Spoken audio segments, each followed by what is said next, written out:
I was quite impressed by the high level of the discussion. The people didn't, just chat and talk. They came well prepared. They had thought about these issues.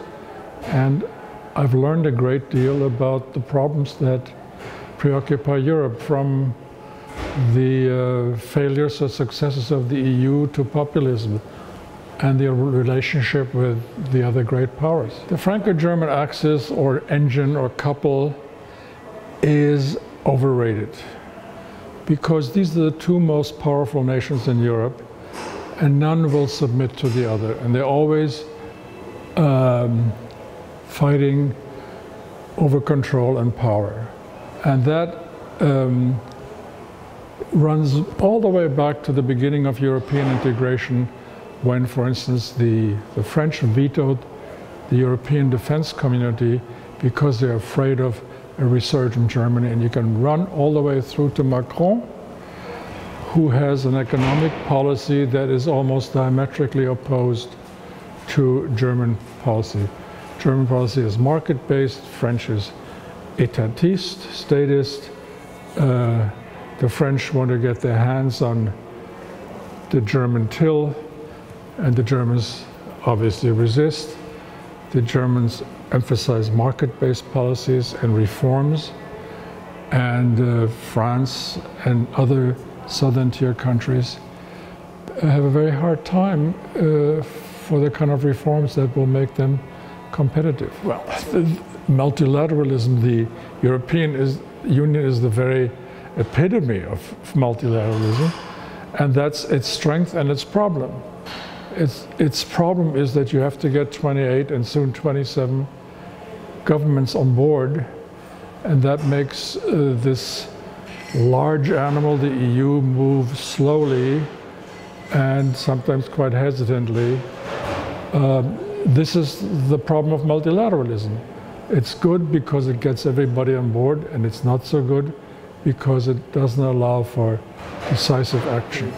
The issue of small power and large power coalitions. The large powers usually take the initiative, but the small powers, if they form the right coalitions with the right numbers, can block it. So this is an eternal balance of power game where the large nations don't necessarily win.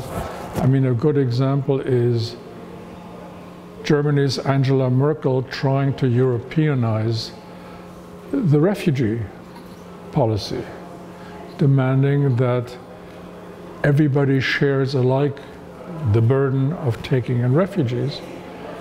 She failed. The French are now very ambitious about having a European finance minister, a European budget, a different separate parliament for the Eurozone. That's a big demand, and we'll see whether the French will succeed. By the way, the small powers will often ally with large powers against another large power. The new Commission under von der Leyen has put two items on the table. One is digitalization and climate policy. I'm not sure that these are Europe's biggest problems. So she chose two items that are kind of popular and people don't think very hard about it. We have different problems. Our problem is where do we position ourselves in the great power game between the Russians and the Chinese and the Americans. For instance, how do we manage to defend ourselves? How do we generate growth, which is very anemic?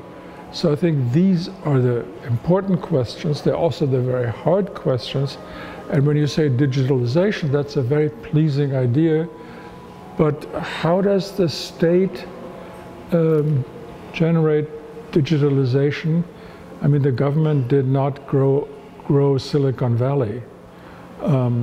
So the problem is not necessarily solvable by 27 governments. If we go back to the days of Delors, I think it was pretty clear that he pursued French policies in the name of Europe. Whether Mrs. von der Leyen can take the Commission and use it as a tool of German policy, I'm doubtful. She is, after all, she is a servant. The power is lodged in the governments, in 27 governments. And remember, the Commission is also very carefully balanced between, the Germans and the French and the Italians and so on.